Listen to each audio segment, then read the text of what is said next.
श्रीमते रामानुजाय नमः। श्रीमन्निगमान्त महादेशिकाय नमः। श्रीमते श्रीवंशटकोप श्रीरंगनाथ यतीन्द्र महादेशिकाय नमः। रामानुजदयापात्रं ज्ञानवैराग्यभूषणं श्रीमद्वेङ्कटनाथार्यं वन्दे वेदान्तदेशिकम्। श्रीमान् वेङ्कटनाथार्यः कवितार्किककेसरी वेदान्ताचार्यवर्यो मे सन्निधत्तां सदाकृति। लक्ष्मीनाथसमारम्भां नादयामुनमध्यमाम् अस्मदाचार्यपर्यन्तां वन्दे गुरुपरम्पराम्। अस्मदाचार्यसमारम्भां यतिशेखरमध्यमां लक्ष्मीवल्लभपर्यन्तां वन्दे गुरुपरम्पराम्। यो नित्यमच्युतपदाम्बुजयुग्मरुक्मव्यामोहतस्तवितराणि तृणाय मेनेः अस्मद्गुरोर्भगवतोऽस्य दयैकसिन्धोः रामानुजस्य चरणौ शरणं प्रपद्ये। माता पिता युगदयस्तनया विभूति सर्वमेणयमतेन मदन्वयानाम् आद्यस्तनकुलवतोर्बहुलाभिरामं श्रीमत्तदङ्गिरियुगलं प्रणमामि मूर्त्नाः। भूतं तरत्तमकदात्मजभट्टनाद विभक्तिचारकुलशेखर योगिवागान् भक्ताङ्गिरेणुपरकाल यतीन्द्रमित्रान् श्रीमत्पराङ्कुशमुनिं प्रणतोऽस्मि नित्यम्। गुरुभ्यः तद्गुरुभ्यश्च नमो वाकमधीमहे वृणीमहे स तत्राप्यौ दम्पती जगतां पति। என்னுயிர் தந்தளித்தவரை சரணம் புக்கு யானருளால் அவரடைவே குருக்கள் நிறை வணங்கி பின்னருளால் பெரும்பூதூர் வந்தவள்ளல் பெரிய நம்பி ஆள வந்தார் மணக்கால் நம்பி நன்னெறியை அவர் குறைத்த உய்யக் கொண்டார் நாதமுனி சடகோபன் சேனைநாதன் இன்னமுத திருமகள் என்று வரை முன்னிட்டு எம்பெருமான் உன் திருவடிகள் அடைகின்றேனே. அஸ்மத் குருப்யோ நமஹ அஸ்மத் பரமகுருப்யோ நமஹ அஸ்மத் சர்வகுருப்யோ நமஹ. ஸ்ரீமத் ஆதிவஞ்சகோப யதீந்திர மகாதேசிகாய நமஹ. श्रीमते वेदांत गुरवे नमः। श्रीमते रामानुजाय नमः। श्री परांगुसदासाय नमः। श्री परांगुसदासाय नमः। श्रीमद्यामुनमुनये नमः। श्री श्रीराममिश्राय नमः। श्री पुंडरीकाक्षाय नमः।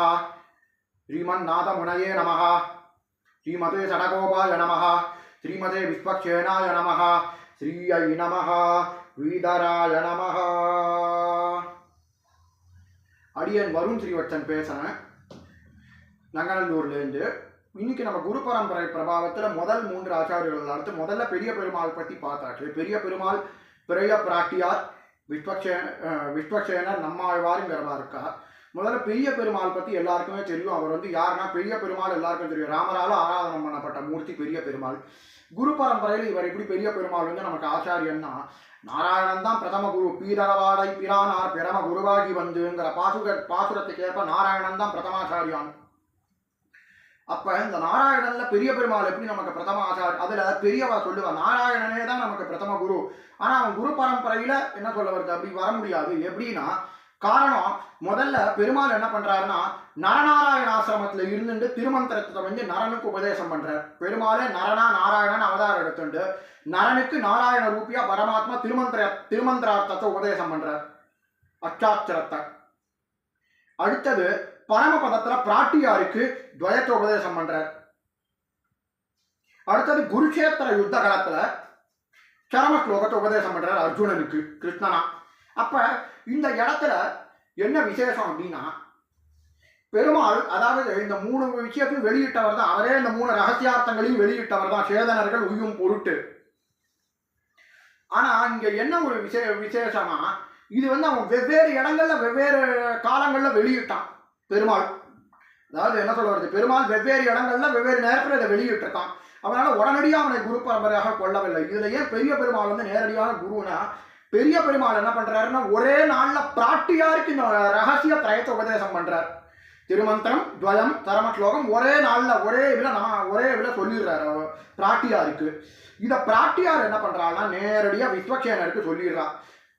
அப்படியே இது குரு பரம்பரையா தொடர்ற. அதனால பெரிய பெருமாள் வந்து நமக்கு முதல் குருவா வந்து நம்மளுடைய ஹாரத்துல இருக்கார். பெரிய பெருமாள் என்கிற ஸ்ரீரங்கநாதன், பேசும் பெருமாள் என்கிற ஸ்ரீரங்கநாதன். சரி, ஸ்ரீரங்கநாதனுக்கு அடுத்தது வர்றது பெரிய பிராட்டியாரு. இப்ப ஸ்ரீரங்கநாதனை பத்தி சொல்லவே வேண்டாம், எல்லா ஆழ்வார்களும் அவனை பாடியிருக்கா. 247 பாசுரங்கள் மதுரகவி ஆழ்வார் தவிர எல்லா ஆழ்வார்களும் அவன் மீது பாடியிருக்கா. குறிப்பா 247 பாசுரங்கள் ஸ்ரீரங்கம் சேத்திரத்துக்கே உரியது. அது மட்டும் இல்லாம பெரிய கோவில், ஸ்ரீரங்கம் என்றாலே பெரிய கோவில் தான். பெரிய கோவில் ஸ்ரீ வைஷ்ணவர்களுக்கு முதன்மையான ஸ்தலமே திருவரங்கம் தான். ஸ்ரீ வைஷ்ணவத்துடைய ஆணி வேர் ஸ்ரீரங்கம் தான். இன்னைக்கும் சொல்ல போனா பெரிய பெருமாள் தான் எல்லாருக்கும் தலைவர். நம்ம எல்லாருக்கும் தலைவன் அவன் தான். இந்த உலகத்துக்கு. ஸ்வயம்பக்த கஷேத்திரம்னே பேரு. ஸோ பெரிய பெருமாளை நோக்கி எல்லாரும் மங்களாசாசனம் பண்ணியிருக்கா. அந்த பெரிய பெருமாள் மேல பல ஸ்தோத்திரங்களையும் ஏற்றியிருக்கா. ஆளவந்தார் தன்னோட ஸ்தோத்திர ரத்னத்துல தெரிவிச்சிருக்கார். ராமானுஜர் சரணாகதி கத்தியம் அருளியிருக்கார். அது மட்டும் இல்லாம தேசிகன் பரமபத சோபானம் அருளியிருக்கார். பராசர பட்டர் ரங்கராஜஸ்தம் அருளியிருக்கார். பூரத்தாழ்வான் அருளியிருக்கார். இது மட்டும் தேசிகர் அருளியிருக்கார். தேசிகர் அவர் பேர்ல பாதுகாசகத்திரம் சொல்லியிருக்கார். ஆதிசங்கர பகவத் பாதால் ரங்கநாத புஜங்க ஸ்தோத்திரம்னு ஒன்று பண்ணியிருக்கார். ஸோ அதனால வந்து இத்தனை ஆச்சாரியார்களும் திருமதாச்சாரியார்களும், அதாவது ராமானுஜ சங்கர ராமானுஜ மத்வர் 3 வேதாந்த ஆச்சாரியர்களுமே அவனை தரிசனம் பண்ணியிருக்கான். அதனால ஸ்ரீரங்கத்துடைய பெருமைகளை சொல்லிண்டே போகலாம். அதுக்கு அளவே கிடையாது. பல ஆச்சாரியர்களும் அவதரித்தவை ஸ்ரீரங்கத்துல தான். ராமானுஜரோட குருவான பெரிய நம்பிகள் அவதாரம் பண்ணவே ஸ்ரீரங்கம் தான். வடக்கு திருவீதி பிள்ளை அவதாரம் பண்ணவே ஸ்ரீரங்கம் தான். பிள்ளை உலகாரியன் அவதாரம் பண்ணவே ஸ்ரீரங்கம் தான். அழகிய மணவாளா பெருமாள் நாயனார் அவதாரம் பண்ணவே ஸ்ரீரங்கம் தான். இதனால இத்தனை விசேஷங்களை ஸ்ரீரங்கத்துக்கு உடையவையா இருக்கு. அடுத்தது பெரிய பிராட்டியாரை பத்தி பார்க்க போறோம். பிராட்டியார் என்றாலே யாருன்னா நம்ம சம்பிரதாயத்துக்கே ஸ்ரீ சம்பிரதாயம் அப்படின்னு பேரு. ஸ்ரீ மகாலட்சுமியை உடைய சம்பிரதாயம். அதாவது பிராட்டியை இன்னமுத திருமகள் என்று இவரை முன்னிட்டு எம்பெருமான் உன் திருவடிகள் அடைகின்றேனே அப்படின்னு சுவாமி தேசிகன் சொல்றார். அப்படின்னா பிராட்டியாரை முன்னிட்டு கொண்டுதான் எம்பெருமானே உன்னிடம் நான் சரணாகதி அடைகின்றேன் சுவாமி தேசிகன் வந்து தன்னுடைய குரு பரம்பராதாரத்துல சொல்றார், அதிகார சங்கரத்துல. அப்ப பிராட்டியார் இல்லாம வந்து நம்ம சரணாகதி பண்ண முடியாது. பிராட்டியை முன்னிட்டு கொண்டுதான் பெருமாள் தான் நம்ம சரணாகதி பண்ணணும். பிரபத்தி சாஸ்திரமும் அதான் சொல்றது. அதாவது எப்படின்னா நம்மாழ்வாரும் எப்படி சொல்றாங்கன்னா தன்னோட திருவாய் மொழியில அகலகில்லேன் இறையுமென்னேல் அலர்மேல் மங்கை உரை மார்பா அப்படிங்கிறார் பிராட்டியார். அப்ப பிராட்டியார் ஒரு க்ஷணம் விட்டும் பகவானுடைய மார்பை விட்டு பிரிவதில்லை. அவளுடைய விருப்பமான இடம் எதுனா மிகவும் கடினமான அதாவது பிராட்டியார் விரும்பி வசிக்கிற இடம் வந்து அவரோட பிறந்தது வந்து சமுத்திரராஜனுடைய மகளா அவதரிக்கிறார். கீர சமுத்திரத்துல பார்க்கடல்ல. இந்த பார்க்கடல் அவதரித்த பிறகு அவ என்ன பண்றாள்னா முதல்ல அந்த வீடு அதுவும் அவளுக்கு விருப்பமற்றது. 2வது அவ அமர்ந்திருக்கக்கூடிய பத்மவனாலயாம் தேவியும் திவ்யம் அபிஜியம்ன்றார் எம்பெருமானார். இப்ப பத்மத்தின் மீது எப்பொழுதும் அமர்ந்து கொண்டு இருக்கிறாள். பத்மாசினின்னு அவளுக்கு நாமம். பத்மேஷ்டிதாம் பத்மவர்யாம் தாம் யோபவேஷ்யம்ன்றது வேதத்துல யஜுர்வேதத்துல வரக்கூடிய ஸ்ரீ சுத்தமும் இதான் சொல்றது. கிருஷ்ண யஜுர்வேதத்துல வரக்கூடிய அவ பத்மாசனின்ற அவரை பத்மம் மீது அமர்ந்திருப்பவள். ஸோ பத்மமும் அவளுக்கு உகந்ததல்ல. அப்ப கடைசியா அவ வந்து விரும்பி வந்து சேர்ந்த இடம் எதுனா எம்பெருமானுடைய கடினமான திருமார்பு. அதையே அவள் வந்து இருப்பிடமாய் கொண்டாள். அந்த மார்பானது எம்பெருமானுடைய மார்பு வந்து தாமரை போல மிருதுவானதல்ல, சாஃப்டானது கிடையாது, மிகவும் கடினமான திருமார்பு. அதையே அவள் விரும்பி தன்னுடைய வாசஸ்தலமாக கொண்டாள் அப்படின்றார். அப்ப அதனாலதான் அவனுக்கு ஸ்ரீமன் நாராயணன் ஸ்ரீனிவாசன் இப்படிங்கிற ஸ்ரீதரன் இப்படிங்கிற நாமம் உண்டு பெருமாளுக்கு. ஏன்னா பிராட்டியாருடன் எப்பொழுதும் சேர்ந்து இருக்கக்கூடியவன் ஸ்ரீனிவாசன். ஸ்ரீயை தமது மார்பில் தரித்திருப்பவன் ஸ்ரீனிவாசன். ஸ்ரீதரன் ஸ்ரீயை தரித்திருப்பவன். ஸ்ரீசுதன் இப்படிங்கிற பரநாமங்கள் உண்டு அவனுக்கு. விஷ்ணு சகசரநாமத்திலும் ஸ்ரீனிவாசகா அப்படின்னு வருது. லக்ஷ்மி காந்தன் அப்படின்னு வருது அவருக்கு. லக்ஷ்மியின்றி பகவான் கிடையாது. லக்ஷ்மி நாராயணன், லக்ஷ்மி நரசிம்மன், லக்ஷ்மி அஜக்ரீவன், லக்ஷ்மி வராகன்னு பல நாமம் உண்டு. லக்ஷ்மி இல்லாம பகவான் இல்லைங்கிறது இது முக்கியமா காட்டுறது நமக்கு. சரி, இதுலயே நம்மாழ்வார் தன்னுடைய பிராட்டியை முன்னிட்டு கொண்டு புருஷகாரத்துவம் பண்ணி தான் சரணாகதியே பண்ற. திருவேங்கடமுடையானோட திருவடிகள்ல அகலகில்லேன் இறையுமல்லேன் அலர்மேல் மங்கை உரைமார்பா நிகரில் புகழ் மூன்றுடையாய் உலகங்கள் நிகரில் புகழால் உலகம் மூன்றுடையாய் அமரர் முனிக்கணங்கள் விரும்பும் திருவேங்கடத்தானே புகழொன்றுள்ள அடிக்கு உன் அடிக்கு அடியேன் அமர்ந்து புகுந்தேனே அப்படின்னு இந்த பாசிரத்தை சொல்றார். முக்கியமா பிராட்டியை முன்னிட்டு கொண்டு சரணாகதி பண்றார். அகலகில்லேன் இறையுமல்லேன் அலர்மேல் மங்கை உரைமார்பன். அலர்மேல் மங்கையுடைய உறைவன் ஸ்ரீனிவாசன். ஸோ ஓகே, பிராட்டியாரை பற்றி இவ்வளவு உண்டு. நம்மாழ்வாரும் பிராட்டியாரை பத்தி சொல்லிட்டா. பிராட்டியார் தான் புருஷகாரத்துவ பூதைங்கிற நாமம் உண்டு. அதனாலதான் பெருமாள் கோவிலுக்கு போகும்போது முதல்ல பிராட்டியாரை ஜெயிச்சு பெருமாளை பார்க்கணுங்கிறா. ஏன் தெரியுமா? நம்ம ஏதாவது தப்பு பண்ணிட்டு வந்திருக்கலாம். நம்ம தப்பே பண்ணாத மனுஷா கிடையாது இந்த உலகத்துல. அப்ப பிராட்டியார் புருஷகாரத்துவ பூதைன்னு பேர். அடியார்களுடைய குற்றங்களை என்ன பண்ணுவாள்னா பெருமாளாவது அதை கண்டுப்பார்.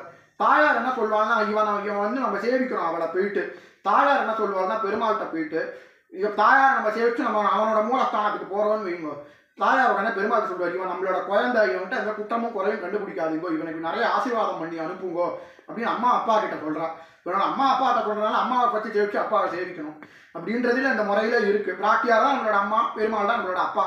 அப்ப இந்த முறையில நம்ம சேவிக்கணும். அதனால பிராட்டியார் மீது சரி பிராட்டியாருடைய காலத்துல ரொம்ப வந்து நம்ம பார்த்தோம்னா திவ்ய பிரபந்தங்கள்ல பார்த்தோம்னா ரொம்ப பிராட்டியாரை பத்தி அதாவது குலசேகர ஆழ்வார் பெரியாழ்வார் இவா எல்லாருமே வந்து சொல்லியிருக்கா. அதாவது என்ன சொல்ல வருது பாகவதர்களுடைய பெருமைகள் எல்லாம் பத்தி சொல்லியிருக்கா. ஆனா பிராட்டியாரை பத்தி சொன்னதுல ரொம்ப கம்மி. ஃபார் எக்ஸாம்பிள் நம் பெரியாழ்வார் தன்னோட திருப்பல்லாண்டுல வடிவாய்வின் வளமார்பினில் வாழ்கின்ற மங்கையும் பல்லாண்டுங்கிறார். அதே போல நம்மாழ்வார் அகலகில்லேன் இறையுமல்லேன் அலர்மேல் மங்கள் உரை மார்பா அப்படிங்கிறார். பூதத்தாழ்வாரும் தன்னோட 2ஆம் திருவந்தாதியில சொல்றார். ஸோ பிராட்டியாரை பற்றி இருக்கக்கூடிய பாசுரங்கள் குறைவு தான். ஆனா இதற்கு பிறகு வந்த ஆச்சாரியார்கள் நம்மளுடைய ஸ்ரீவைஷ்ணவ சம்பிரதாய ஆச்சாரியர்கள் என்ன பண்றாங்கன்னா நிறைய பிராட்டியார் மேல துதிகளை ஏற்றுகிறார்கள். அதுல ஆளவந்தார் வந்து ஸ்தோத்திர ரத்னத்துல சதுஸ்லோகி அப்படிங்கிற 4 ஸ்லோகத்தினால பிராட்டியாருடைய பெருமைகளை சொல்றார். இதுக்கு அடுத்தது வந்து ராமானுஜர் தன்னுடைய சரணாகதி கத்தியத்தினால பிராட்டியாரை முன்னிட்டு கொண்டுதான் சரணாகதி கத்தியத்தை அருளி செய்கிறார், ரங்கநாயகி தாயாரை முன்னிட்டு கொண்டு. அதே மாதிரி பட்டர் குணரத்ன கோஷம், பட்டர் தன்னுடைய குணரத்ன கோஷத்தினால அருளி செய்கிறார். கூரத்தாழ்வானும் தன்னுடைய ரங்கராஜஸ்தவத்தினால அருளி செய்கிறார். ஸோ அதனால் ஸ்ரீஸ்தவத்தினால அருளி செய்கிறார். பட்டர் தன்னுடைய குணரத்ன கோஷத்தினால பிராட்டியாருடைய பெருமைகளை அருளி செய்கிறார். தேசிகன் ஸ்ரீஸ்துதி மூலமாக அருளி செய்கிறார். ஆதிசங்கரர் கனகதாரா ஸ்தோத்திரம் சொல்லி பிராட்டியை சேவிக்கிறார். ஸோ அதனால பிராட்டிய நிறைய ஸ்தோத்திரங்கள் பிற்காலத்தில் ஏற்பட்டு சேவிச்சது உண்டு நம்மளுடைய ஆச்சாரியர்கள். ஸோ அதனால ரொம்ப ரொம்ப முக்கியமானது. இப்போ பிராட்டியார் என்ன பண்றாருன்னா பிராட்டியார் இந்த விஷயத்தை விஸ்வக்சேனருக்கு உபதேசம் பண்றார். விஸ்வக்சேனர் எப்படின்னா விஸ்வக்சேனர் தான் நம்மளுடைய ஸ்ரீவைஷ்ணவ குரு பரம்பரை காலத்துல 3ஆவதான ஆச்சாரியர் நமக்கு. அதாவது அவருக்கு சேதாசனர் அப்படின்னு ஒரு திருநாமம் உண்டு. அதாவது பெருமாளுக்கு திருவாராதனம் கண்டறலை பண்ணிட்டு அவருக்கு பிரசாதம் திருவமுது கண்டறலை பண்ணணும். அதனுடைய என்னது அவர் உண்டத மிச்சத்தை அவர் உண்டதை அப்படியே அவருக்கு அபிஷேகம் பண்ணுவார். விஸ்வக்சேனருக்கு சேதாசனர்னு பேரு. அதுக்கு பிறகுதான் கோவில்ல பார்த்ததுன்னா அவருடைய பரிவாரங்களான கஜானனர் இருப்பார், அவருக்கு அபிஷேகம் பண்ணுவார். சுத்துக்கோயில் ஆராதனை முதல்ல அவருக்கு பண்ணிடுவார். அதனால விஸ்வக்சேனர் பெருமாள் திருவமுதி செய்யதை அதை அமுதி செய்வார். மிச்சத்தை அமுதி செய்யறது கூடலாம் அவருக்கு பேர் சேஷாசனர். அவனுடைய பிரசாதத்தை இது பண்றதுனால ஸ்வீகரிச்சுக்கிறதுனால அவருக்கு திருநாமம் சேஷாசனர் அப்படின்னு பேரு விஸ்வக்சேனருக்கு. விஸ்வக்சேனருக்கு இன்னொரு பேர் சேனை முதலியர். அதாவது சேனை முதலியர் அப்படின்னா படைத்தலைவர் அப்படின்னு அர்த்தம். இப்ப விஷ்ணு சகஸ்ரநாமத்துல 2வது ஸ்தோத்திரம் விஸ்வக்சேனரை குறித்து தான் சொல்றது. யத்யத் விரத வக்திராத்யாக பாரிஷத்யா பரக்ஷதம் விக்னம் நிக்னந்தி சததம் விஸ்வக்சேனம் தமாஸ்ரயே அப்படிங்கிறார். அப்ப அப்படின்னா யாரொருவர் எல்லா விக்னங்களையும் நீக்கக்கூடியவருமான பெரம்புகளை எழுந்தருளியமான விஸ்வக்சேனரை நான் நமஸ்கரிக்கின்றேன். அவருடைய படைகளில முக்கியமான பெயர்கள்லாம் குறிப்பிடப்படுறது. யான முகத்தை உடைய கஜானனன், சிம்மமுகன், ஹரிவக்தரன், காலப்பிரகிருதி, ஜெயசேனன் இவா எல்லாருமே விஸ்வக்சேனருடைய படதளபதிகள். குறிப்பாக இவா எல்லாரும் கூடிய அந்த விக்னங்களை எல்லாம் போக்கக்கூடியவன் ஆகிய விஸ்வக்சேனரை நான் வணங்குகின்றேன் விஷ்ணு சகஸ்ரநாமத்துல 2வது ஸ்தோத்திரத்துல வருது. இதே வந்து பராசர பட்டர் தன்னுடைய ரங்கராஜஸ்தவத்துல பூர்வ பாகத்துல ஸ்ரீரங்கத்துல விஸ்வக்சேனருடைய படதளபதிகள் எல்லாம் சேவிக்கிறாங்க. யார் யாருன்னா கஜானனன், சிம்மமுகன், ஹரிவக்தரன், காலப்பிரகிருதி இவா எல்லாரையும் சேவிக்கிறார் அவர். எப்படின்னா இவா எல்லாரும் வந்து திருவரங்கத்துடைய மதில்களை காக்கக்கூடியவா. இவாளை சேவிச்சா வாழ்க்கையில எந்த ஒரு விக்னமும் வராது அப்படிங்கிறத சாதிக்கிறார் அவர். இந்த விஸ்வக்சேனர் எப்படின்னா கையில வந்து முதலிகளுக்கெல்லாம் தலைவர், படைத்தலைவர். கோவில்ல இன்னைக்கு கூட பார்த்தா பிரம்மோற்சவம் ஆரம்பிக்கிறது அங்குரார்ப்பணம் ஆரம்பிக்கிறது இல்ல. அங்குரார்ப்பணம் ஆரம்பிச்சோன்னா சேனை முதலியரை இட்டு முன்ன வச்சுதான் மிருத்தங்கிரகணம் பண்ணுவா, துவஜாரோகணம். அதுக்கப்புறம் முடிஞ்ச ஒரு நாள் சேனைநாதன் நகர சோதனைன்னு பேரு. விஸ்வக்சேனர் அன்னைக்கு போயிட்டு முழுக்க நகரத்துல எல்லாமே சரியா இருக்கான்னு சோதனை பண்ணுவார், இன்ஸ்பெக்ஷன் மாதிரி பண்ணுவார். அந்த நேரத்துல கடை அடைச்சி எல்லாம் பண்ணுவா அழகா. சேனைநாதன் நகர சோதனைன்னு பிரம்மோற்சவம் தொடங்கறதுக்கு முன்னாடி ஒரு நாள் உண்டு, விஸ்வக்சேன ஆராதனம் உண்டு. எல்லா கோவிலுமே ஏதாவது ஒரு பூர்வாங்கம் தொடங்கறதுக்கு முன்னாடி பெருமாள் கோவில்லாம் விஸ்வக்சேன ஆராதனங்கிறது ரொம்ப ரொம்ப முக்கியமானது. மிருத்சங்கரகண அங்குரார்ப்பணம் பாலிகை ஸ்தாபனம் பண்றதுக்கு சோம பாலிகை ஸ்தாபனம் பண்றதுக்கு முன்னாடி துவார கும்பமண்டல ஆராதனம் பண்றதுக்கு முன்னாடி விஸ்வக்சேனருக்கு ஆராதனம் பண்றது ரொம்ப ரொம்ப முக்கியமான அங்கம் ஆகமத்திலையும். சரி, விஸ்வக்சேனருக்கு இதற்கு பிறகு வேற என்ன விசேஷம்னா அவர் கையில 7 பிரம்பின் செங்கோலை ஏந்தும் அவன் வாங்கி ஒரு பெரிய பிரம்பு வச்சுட்டு இருப்பார். ஜீவாத்மாக்களோட கணக்குகள் எல்லாத்தையும் இவர் இது பண்ணக்கூடியவர் இதுல இருக்கார். இவர விஸ்வக்சேனருக்கு சிறப்பு. இதுல ஆளவந்தார் தோத்திரத்துல விஸ்வக்சேனரோட பெருமையை பற்றி அருள்றாராம். இதுக்கு பராசர பட்டர் ரொம்ப வியாக்கியானம் பண்றார். பெருமாள் விஸ்வக்சேனர் என்ன பண்ணுவார்னா தன்னுடைய ஒரு படைத்தலைவர் போல வந்து என்னதுன்னா ட்ரெஸ் இது பண்ணிட்டு இருப்பார், உடை அணிஞ்சுட்டு இருப்பாரு, சட்டை, கையில பிரம்பு, செங்கோல் இதெல்லாம் எழுந்தருளி வச்சுட்டு இருப்பாராம் அப்படியே படை தளபதி போல. அவர் என்ன பண்ணுவார்னா பெருமாள் கிட்ட போவாராம் வைகுண்ட லோகத்துல. விஸ்வக்சேனருங்கிறவர் நித்திய சூரிகள் நித்தியாத்மாக்கள்ல பேரு. அனந்தன், கருடன், விஸ்வக்சேனர் 3 பேருமே நித்தியாத்மாக்கள். அனாதி காலத்துல இருந்தே இருக்கா. அவ என்னதான் ஜீவாத்மாக்களா இருந்தாலும் அவரை நித்திய சூரிகள்ல சேர்த்தாச்சு. அப்ப இவர் என்ன பண்ணுவார்னா பெருமாள் கிட்ட போவாராம். பெருமாள் கிட்ட போயிட்டு இன்னைக்கு நடந்த விஷயங்கள், அப்ப பெருமாள் என்ன பண்ணுவார்னா, பெருமாள் வந்து ஒரு சிற்றரசன், இளைய சிற்றரசன் பெரிய சிற்றரசனை பார்த்தா எப்படி பணிவுடன் நிற்பானே போல, அதே போல என்ன பண்ணுவார்னா பெருமாள் வந்து விஸ்வக்சேனரை பார்த்தோன்னே பணிவுடன் நிற்பாராம். அப்ப பிராட்டியார்கள் ஸ்ரீ பூ நீலாதேவி பிராட்டியார்கள் அவெல்லாம் சிங்காசனம் பரமபத சிங்காசனத்துல சேஷ பரியங்காசனத்துல என்ன பண்ணுவாள்னா அவ ஒரு ஒதுக்குப்புறமா போய் உட்காந்துருவாளாம். பெருமாள் எழுந்த உடனே இன்று விஸ்வக்சேனர் என்ன பண்ணுவார்னா அன்னைக்கு யாரை எந்த பதவியில நியமிக்கணும், யாரை வந்து நம்ம இது பண்ணணும் எடுத்தணும், யாரை வந்து நம்ம அடுத்ததான் நியமனம் பண்ணணும்னு சொல்ற விஷயத்தெல்லாம் ரொம்ப நேரம் ஆக்கக்கூடாதுன்னு சொல்லிட்டு சுருக்கமா சொல்லி முடிச்சிருவாராம். விஸ்வக்சேனர் ஒரு தாளில் வச்சுட்டு என்ன சொல்றது பெருமாள்கிட்ட சுருக்கமா சொல்லிடுவாராம். ஏன்னா விஸ்வக்சேனர் வந்து பெருமாள் பிராட்டியார் இருக்கக்கூடிய இடத்துல இருந்து அதை என்ன சொல்றது அவர்கிட்ட ரொம்ப நேரம் வந்து இது பண்ண பிரிவுண்டா என்ன சொல்றது அவர்கிட்ட இருந்து இது பண்ணக்கூடாது, ரொம்ப நேரம் இருக்கக்கூடாது, பெருமாள் பிராட்டியார் ரொம்ப நேரம் பிரிந்து இருக்கக்கூடாதுன்னு சொல்லிட்டு அவர் ரொம்ப சுருக்கமா சொல்லி முடிச்சுட்டு கிளம்பிடுவாராம் விஸ்வக்சேனர். அப்ப விஸ்வக்சேனரை வந்து எப்படி விஸ்வக்சேனர் பெருமாள் எப்படி இதுக்கெல்லாம் ஒப்புதல் அளிப்பார்னா தன்னோட திருக்கண் பார்வையாலே சேனை முதலிற்கு ஒப்புதல் கொடுத்துருவாராம். ஓகே நடக்கட்டம் அப்படின்னு தன்னோட திருக்கண் பார்வையாலே ஒப்புதல் கொடுத்துருவார் இதுக்கெல்லாம் ஓகே அப்படின்னு சொல்லிட்டு. ஸோ விஸ்வக்சேனர் ரொம்ப ரொம்ப முக்கியமானவர். சரி, இந்த விஸ்வக்சேனரே தான் மயர்வர மதிலம் அருளப்பட்ட ஆழ்வார்களுக்கு எல்லாமே பஞ்ச நமஸ்காரம் பண்ணி ஆச்சாரியனா இருந்தவர். ஏன்றது இது கேட்டா சரி இப்போ ஒரு கேள்வி வரலாம் அந்த இடத்துல. ஆழ்வார்களுக்கு தான் பகவான் பெருமாள் வந்து மயர்வர மதிலம் அருளிட்டாரு, அப்புறம் எதுக்கு வாழ்க்கலாம் ஆச்சாரியன் அப்படின்னா இதுக்கு ஆச்சாரிய சம்பந்தத்தை பத்தி ஒரு முக்கியமான கதை ஒன்று சொல்லப்படுறது குரு பரம்பரா பிரபாவத்துல. அதாவது திருக்கட்சி நம்பிகளுடைய பக்தர் பாகவதர் ஒருத்தர் என்ன பண்ணுவார், அவர் தினமும் காஞ்சிபுரம் கோவிலுக்கு வரதராஜனை சேவிக்கிறதுக்கு அந்த வீதி வழியா நடந்து போவாராம், அந்த காஞ்சிபுரம் மாட வீதி வழியா. அப்ப அந்த பாகவதர் என்ன பண்ணுவார்னா திருக்கட்சி நம்பிகள் போன அந்த வீதி வழியா அந்த என்ன பண்ணுவாருன்னா அவரோட கால் இது பாகவதரோட திருவடின்னு சொல்லுவா, தீர்த்தவடின்னு சொல்லுவா, அந்த காலில் பட்ட தூசிய தீர்த்தவடின்னு சொல்லுவா, அந்த பாத ஸ்ரீபாதம் தீர்த்தவடின்னு. அதை என்ன பண்ணுவாருன்னா விழுந்து சேவிப்பாரு, அந்த உடம்ப தன்னோட மண்ணில் இது பண்ணிப்பாரு, அந்த மண்ணை வந்து புண்ணியமான மண்ணை வந்து என்ன மிருத்திகையா தன்னோட உடம்புல இது பண்ணிப்பாராம், அதை விழுந்து சேவிப்பாராம், அந்த இது அவர் மண்ணில் படும்படி அந்த கடாட்சத்தை பெற்றுப்பாராம். ஒரு நாள் இவருக்கு அந்த பாகவதர் கேட்டாராம், தேவ பெருமாள்கிட்ட பேசுற பாக்கியம் பெற்ற நம்பிகள் அவர்களே, நீ இன்னைக்கு வரதராஜர்கிட்ட கேட்டு சொல்லும் எமக்கு மோட்சம் உண்டான்னு கேட்டு சொல்லும் அப்படின்னாராம். உடனே திருக்கட்சி நம்பிகள் இந்த பாகவதருடைய விண்ணப்பத்தை வரதராஜன் சொல்ல தேவபெருமாள் சொல்றார், ஆம் அவருக்கு உன் சம்பந்தம் பெற்றவனால் நிச்சயம் மோட்சம் உண்டு அப்படின்னாராம். அப்ப எனக்கு மோட்சம் அப்படின்னு கேட்டாராம் திருக்கட்சி நம்பிகள். வரதராஜன் இல்ல உனக்கு இல்லன்ட்டாராம். அப்ப உடனே திருக்கட்சி நம்பிகள் சொன்னாராம், திருக்கட்சி நம்பிகள் நான் தான் உனக்கு இத்தனை வருஷம் ஆலவட்ட கைங்கரியம் பண்ணினேன்னு திருவாலவட்ட கைங்கரியம் பண்ணேன்னு அதுக்கு தான் நான் கூட பேசியாச்சு பேசி இது பண்ணியாச்சு அப்படின்ட்டாராம். அப்ப வேற என்னதான் பண்றோம்னா ஆச்சாரியனோட திருவடியை ஆசிரியம் பண்ணாதான் உனக்கு மோட்சம்னாராம். இதுக்கப்புறம் வேற என்ன பண்ணாரா ஆளவந்தாரோட திருவடியை ஆசிரியம் பண்ணார் அப்படின்னு சொல்றது குரு பரம்பரையோட பிரபாவம். இதே போல இன்னொரு கதை ஒண்ணு உண்டு. திருநாராயணபுரத்துல அரையர் சுவாமிகள் இருந்தாராம். அவர் என்ன பண்ணுவாருன்னா பெருமாளுக்கு அரையர் அபிநயம் தட்டி பாசுரங்களை பாட பண்ணி சைச்சு பாட பெருமாள் ராமபிரியன் இருக்காருல உற்சவமூர்த்தி அவர் வந்து இதுக்கு நர்த்தனம் ஆடுவாராம். இவர் சொன்னதுக்கெல்லாம் ஏற்ப நர்த்தனம் ஆடுவாராம். அப்ப ஒரு நாள் இந்த அரையர் போயிட்டு தனக்கு மோட்சம் வேணும்னு கேட்டாராம். இல்லன்ட்டாராம். ஏன் நான் தான் இவ்வளவு உனக்கு பண்ணி சச்சு ஆடி பாடி உனக்கு நான் பாடி உன்னை மதுவரை பண்ணேன்னா அப்ப நான் அதுக்கு ஆடி காமிச்சேன் அப்படின்ட்டாராம் பெருமாள். அதனால பெருமாள் என்ன சொன்னாரா டைரக்டா மோட்சம் கொடுக்க மாட்டார். பெருமாள் என்ன சொல்றாருன்னா போய் ஆச்சாரிய சம்பந்தம் வேணும் உனக்குங்கிறார், ஆசிரியம் பண்ணுங்கிறார். இப்போ உதாரணத்துக்கு நம்ம பெருமாள்கிட்ட போய் மோட்சம் கேட்டோம்னு வையு நேரடியா என்ன சொல்றாருன்னா நீ போய் ராமானுஜருடைய திருவடியை ஆசிரியம் பண்ணு அவர் தான் உனக்கு மோட்சம் கொடுக்க முடியுங்கிறார். அப்ப பாருங்க நம்ம எல்லாருக்கும் ஆச்சாரிய சம்பந்தத்துடைய முக்கியத்துவம் இங்க ரொம்ப ரொம்ப பறக்க பேசப்படுறாரு. அதனாலதான் என்ன பண்றாருன்னா விஸ்வக்சேனர் எல்லா ஆழ்வார்களுக்குமே வந்து ஆச்சாரியனா அமைஞ்சார். பஞ்சசமஸ்காரம் பண்ணி ரகசிய திரயங்களை உபதேசித்தா ஆச்சாரியனா அமைஞ்சார் அப்படிங்கிறது ஆச்சாரிய சம்பந்தத்துடைய முக்கியத்துவத்தை சொல்றது. இது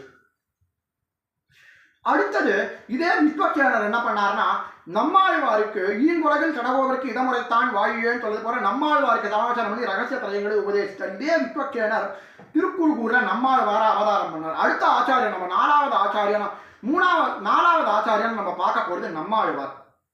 நம்மாழ்வாருங்கிறவர் அதாவது எப்படின்னா காரி வேளார் உடைய நங்கை அப்படிங்கிறவளுடைய பிரார்த்தனை திருக்குறுங்குடி நம்பி பெருமாளா வைஷ்ணவ நம்பி அழகிய நம்பிராயரை சேவிக்கிறார். அவ பிரார்த்தனைக்கு இணங்க விஸ்வக்சேனருடைய அம்சமா வந்து என்ன பண்றாருன்னா இங்க திருக்குறுகூர் அப்படிங்கிற கஷேத்திரத்தில் அவதரிக்கிறார். பகுலா திருக்குறுகூர்ல அவதாரம் பண்றார் நம்மாழ்வார்.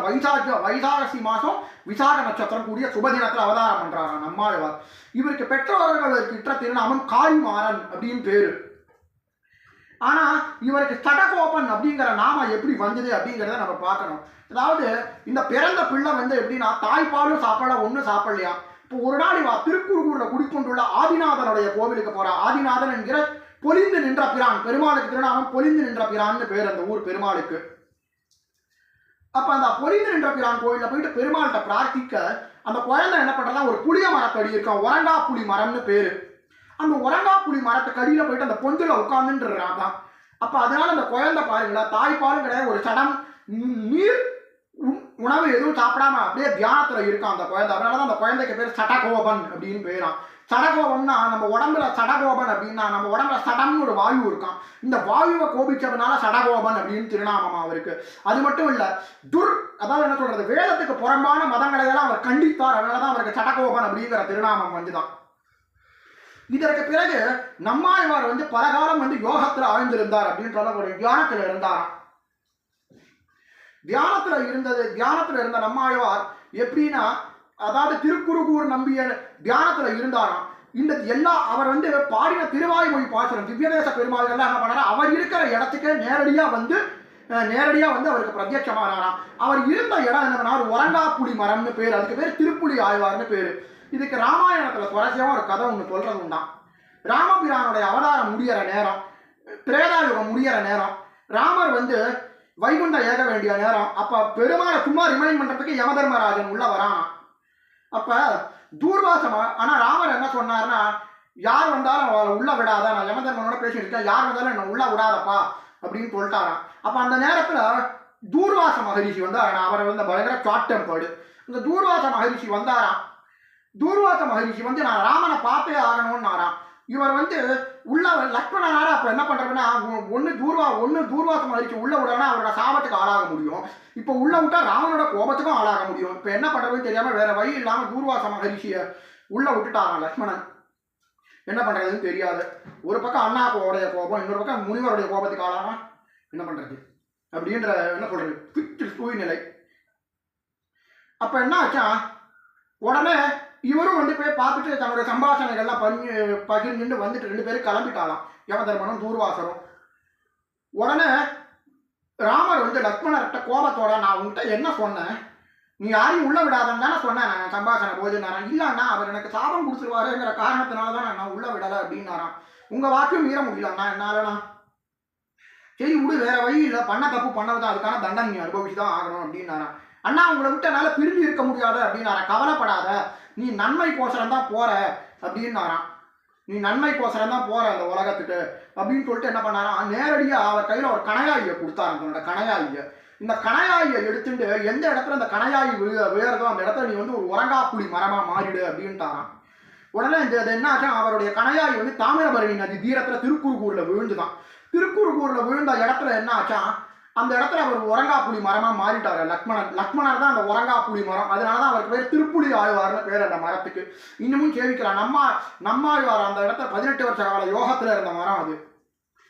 அந்த இடத்துல இன்னமும் கூட பார்க்கலாம் திருப்புலி ஆழ்வாரை போயிட்டு.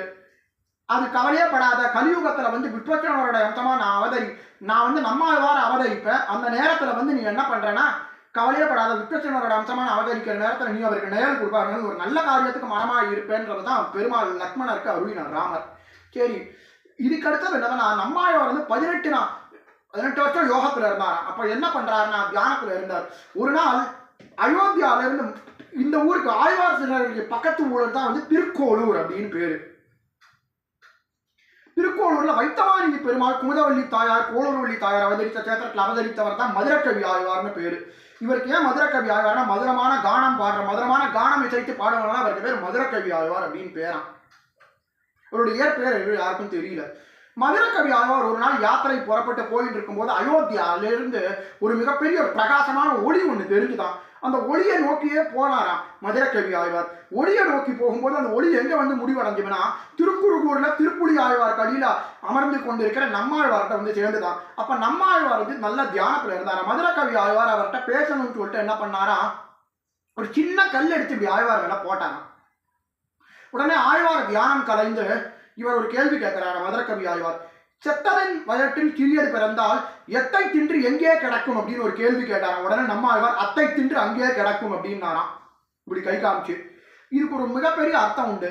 செத்தது சிறியதின் வயிற்றில் பிறந்து அப்படின்னா சேத்தனாகிய ஜீவாத்மா எதனை கொண்டு அனுபவித்துக் கொண்டிருக்கின்றான் அப்படிங்கிறது ஒரு கேள்வி வருது. இந்த உடம்பு ஒரு அசேதன வஸ்து, இவற்றுக்குள் இருக்கக்கூடியவன் ஜீவாத்மா. இவன் இந்த பிறப்பை எழுதி எத்தை, அதாவது என்ன சொல்ல வருது, எதனால் எதை அவன் அனுபவித்துக் கொண்டிருக்கிறான், எத்தை தின்று எங்கே கிடைக்கிறான்னா அவன் எதனை அனுபவித்துக் கொண்டு இருக்கிறான் கேள்வி. ஓகே, அச்சேதனமான இந்த ஜடவத்துவான உடம்புக்குள்ள சேதனமான ஜீவாத்மா எதை அனுபவிக்கின்றான் அப்படின்னு வருதான். அத்தை தின்று அங்கே கிடக்கும் தன்னுடைய கர்ம பலன்களை அனுபவித்துக் கொண்டு இருக்கின்றான். சுகதுக்கங்களை இந்த சரீரம் என்கிற இந்த அசேதன சுவருக்குள் அவன் அனுபவித்துக் கொண்டிருக்கின்றான் அப்படின்றான நம்மாழ்வார். உடனே இவரை ஆச்சாரியனா ஏற்று கண்ணின் திருத்தாம்புங்கிற 12 பாசுரங்களை அருளி செய்தார் மதுரகவி ஆழ்வார். அது மட்டும் இல்லாம நம்மாழ்வாருக்கு பிரபன்னஜன கூடஸ்தர் அப்படின்னு ஒரு திருநாமம் உண்டு. பிரபன்னஜன கூடஸ்தர் அப்படின்னா இந்த உலகத்தில் இருக்கக்கூடிய மாந்தர்களுக்கெல்லாம் பிரபன்னத்துக்கு வழி காட்டினவர், அதாவது பிரபத்திங்கிற வழிக்கு காட்டினவர். ஸ்ரீ வைஷ்ணவ சம்பிரதாயத்தவர்கள்லாம் தன்னுடைய ஆத்மாவை எம்பெருமானுடைய பரண்யாகம் பரதமர்ப்பணம் பண்றதுக்கு முதல்ல காட்டினவனாலதான் நம்மாழ்வார், அந்த வழியை காட்டினவனாலதான் நம்மாழ்வாருக்கு பிரபன்னஜன கூடஸ்தருங்கிற திருநாமம் உண்டு அப்படிங்கிறார் சுவாமி தேசிகன். இது மட்டும் இல்லாம ஆளவந்தார் தன்னுடைய பொதுத்தங்கள் ஸ்தோத்திர ரத்னத்தை சேவிக்கிறார். மாதா பிதா யுவதய தனயா விபூதி தருவமேன நியமதேன மதன்பயானாம் ஆத்தியத்தன குலபதோர் வகுலாபிராமம் ஸ்ரீமத் ததங்கிரியுகலம் பிரணமாமி மூர்த்னா. இந்த உலகத்தில் இருக்கக்கூடிய எல்லாருக்கும் நம்மாழ்வார ஆதி குரு தலைவராக இருக்கக்கூடிய அவரே அம்மா அப்பா தலைவர் எல்லாம். அவர் மகிழம்பூ மாலையை சூடி கொண்டிருக்கிற அந்த நம்மாழ்வார நான் நமஸ்காரம் பண்றேன், வகுலாபரணங்கிற நம்மாழ்வார நமஸ்காரம் பண்றேங்கிறார். நம்மாழ்வார் தான் நமக்கு ஆதி குரு அப்படிங்கிறத ஆளவந்தார் தன்னுடைய ஸ்தோத்திர ரத்னத்தில் ரொம்ப அழகாக அருளி செய்கிறார் தன்னுடைய ஆரம்ப தொடக்க ஸ்லோகங்கள்ல. சரி, நம்மாழ்வார் என்னென்ன பிரபந்தங்களை அருளினார்னா, ரிக்வேத சாரமானிய இவர் வேதம் தமிழ் செய்த மாறன் என்று அழைக்கப்படுகின்றார். ஏன்னா 4 வேதத்துக்கும் சாரமாகிய பிரபந்தங்களை அருளினார் நம்மாழ்வார். அதாவது ரிக்வேத சாரமாக திருவிருத்தம், யஜுர்வேத சாரமாக திருவாசிரியம், சாமவேத சாரமாக பெரிய திருவாய்மொழி, அதர்வண வேத சாரமாகிய பெரிய திருவந்தாதிங்கிற 4 பிரபந்தங்களை அருளினாராம் நம்மாழ்வார். அப்ப நம்மாழ்வார் அருளின அந்த 4 பிரபந்தங்களுக்கு ஏற்பவே அதற்கு வேதக்கு மொத்தம் 6 அங்கங்கள்னு சொல்லுவார். சிக்ஷா, வியாக்கரணம், நிருத்தம், சந்தஸ், ஜோதிஷம், கல்பம் அப்படிங்கிற ஒரு 6 நூல். இதுக்கு ஏற்படி போல பிற்காலத்துல திருமங்களாழ்வார் 6 பிரபந்தங்களை அருளி செய்தார். அவற்றுக்கு ஏற்படி போலவே பெரிய திருமொழி, திருக்குறுந்தாண்டகம், திருநெடுந்தாண்டகம், சிறிய திருமடல், பெரிய திருமடல் இதெல்லாம் அருளினார். அதாவது பெரிய திருமொழி முதல் பாசுரம் சிக்ஷாக்கு, வியாக்கரணத்துக்கு திருக்குறுந்தாண்டகம், சந்தஸுக்கு திருநெடுந்தாண்டகம், அப்புறம் நிருத்தம்க்கு திரு 7 கூற்றிருக்கை, அடுத்தது நிருத்தம் ஜோதிஷம்க்கு பெரிய திருமடல், கல்பம்க்கு சிறிய திருமடல். இந்த 6 பிரபந்தங்களையும் இதுக்கு அருளினார். இதை நம்மாழ்வார் உடனே மாறன் ஆரங்கம் அருளி செய்தார் அப்படின்றத ரொம்ப அழகா மணவாளவங்கள் தன்னுடைய உபதேச ரத்னமாலையில சொல்றார். இதுக்கு அடுத்தது ஓகே இப்ப நம்மாழ்வார் தான் நாதமுனிகளுக்கு பிரபந்தத்தை முழுக்கவே கொடுத்தாராம். எப்படின்னா இதுக்கு இப்ப நாதமுனிகள் அதாவது 6ஆம் அமுதேங்கிற பாசுரத்துல 1000 இவை 10 வல்லார் அப்படிங்கிற அந்த பாசுரம் இருக்கு 6ஆம் அமுதே பாசுரத்துல. இதன் மூலமா நாதமுனிகள் நம்மாழ்வார 12000 தடவை கண்ணின் திருத்தாம்பு உருவேத்தி ஜபம் பண்ணி அவரை யோக தசையில சேவிக்கிறார். நாதமுனிகள் கேட்டது என்னவோ அந்த ஒரே ஒரு அந்த திருவாய் மொழிங்கிற பாசுரங்களை மட்டும்தான், 1000 பாசுரங்களா மட்டும்தான். ஆனா நம்மாழ்வார் நமக்கு என்ன பண்றாருன்னா 24 பிரபந்தங்களையும் கொடுத்து நம்ம உலகத்துக்கு பேருபகாரம் செய்றார். அது மட்டும் இல்லாம தன் அருளி செய்ய மற்ற 3 பிரபந்தங்களான திருவிருத்தம், திருவாசிரியம், பெரிய திருவந்தாதி இந்த 3 பிரபந்தங்களையும் அருளினார். ஸோ அதனால நம்மாழ்வார் நமக்கு 24 பிரபந்தங்களையும் கொடுத்து பேருபகாரம் பண்ணினார் அப்படிங்கிறத நம்ம சொல்லணும். அது மட்டும் இல்லாம நம்மாழ்வார் நமக்கு என்னதுன்னா அவர் திருநாட்டுக்கு எழுந்துள்ளும் போது மதுரகவி ஆழ்வாருக்கு அவர் பிரிய மனம் இல்லையா. மதுரகவி ஆழ்வாருக்கு அவருக்கு பிரிய மனம் இல்லை அப்படின்னு சொல்லும் போது நம்மாழ்வார் சொல்றாராம், கவலைப்படாத, எனக்கு நீ எனக்கு விக்கிர அச்சாரூபிய ஆராதனம் பண்ணு அப்படின்னாராம். அப்ப அவர் என்ன பண்றாருன்னா, நீ தாமிரபரணி நதி இருக்குல்ல, தாமிரபரணி நதியை கொண்டு அதை நீ நல்லா சொண்டா காய்ச்சு, ரெண்டு பாத்திரத்துல கொண்டு வந்து, 2 செப்பு பாத்திரத்துல குடத்துல கொண்டு வந்து அதை நல்லா சொண்டா காய்ச்சு அப்படின்னாராம். இவரும் காய்ச்சினாராம். அப்ப காய்ச்சின போது என்ன பண்ணிட்டாரா, முதல்ல ஒரு என்ன சொல்ல ஒரு சன்னியாசியுடைய விக்கிரகம் வருது. அதாவது கையில அப்படியே அஞ்சலி ஹஸ்தத்தோட, கையில திருதண்டத்தோட, காஷாய வஸ்திரம் கூடின ஒரு விக்கிரகம் வந்து தோன்றது. தோல்ல திருமண் பட்ட சங்கு சக்கரங்களோட. இது நான் எதிர்பார்த்த விக்கிரகம் இல்லைன்னா உடனே நம்மாழ்வார் சொல்ற, இவர் தான் பவிஷ்யதாச்சாரியன், பொலிக பொலிக பொலிக அப்படிங்கிற பாசுரத்துக்கேற்ப இவர் தான் அந்த பவிஷ்யதாச்சாரியன். இவர் வந்தா அந்த கலியே திருத்தப்படும், கலியும் கெடும், நமனுக்கும் இன்னைக்கு வேலை இல்லை, பக்தர்களுக்கு இது என்ன சொல்ல வருது, ராமானுஜரால் அந்த உலகம் வந்து சித்தாந்தம், வைஷ்ணவ சித்தாந்தம் தலை தோங்கும் மேம்படும் அப்படின்றத காட்டினாராம். முன்னவே சொல்லிட்டார் நம்மாழ்வார் ராமானுஜர் வரத. இந்த இதுக்கப்புறம் மதுரை கவியாளர் 2வதா தீர்த்தத்தை கொண்டு வந்து காட்சி, அதுலேருந்து தான் நம்மாழ்வாருடைய திருவிக்கிரகம் கொண்டு வரப்பட்டது. அதுதான் முதல்ல கொண்டு வந்த திருமேனிக்கு பேருதான் பவிஷ்யதாச்சாரியன் திருமேனியின் பேராம். இதுதான் பிற்காலத்துல என்ன ஆச்சுன்னா, ராமானுஜ சதுர்வேதி மங்கலத்துல இன்னும் அந்த கோவில்ல இருக்கு, அதை நம்ம சேவிக்கலாம் இன்னுமே கூட. ஆனா இன்னொரு விதத்துல 6000 குருபரம்பரை பிரபாவத்துல இந்த மாதிரி சொல்றான். அதாவது நம்மாழ்வார் நாதமுனிகளுக்கு அந்த 24 பிரபந்தங்களையும் கொடுக்கும்போது பவிஷ்யதாச்சாரிய விக்கிரகத்தையும் சேர்த்து கொடுத்தார் அப்படின்றதையும் சொன்னார் அப்படிங்கிறது சொல்லப்படுகின்றது. அப்படியே இருக்கட்டும் ஒரு புறம். அடுத்தது நம்ம என்ன பார்க்க போறோம்னா, அதுதான் இன்னைக்கு நம்ம குரு பரம்பரை முதல் 4 ஆச்சாரியர்களை போய் பார்த்து விட்டோம். நாளைக்கு நம்ம நாதமுனிகள் தொடங்கி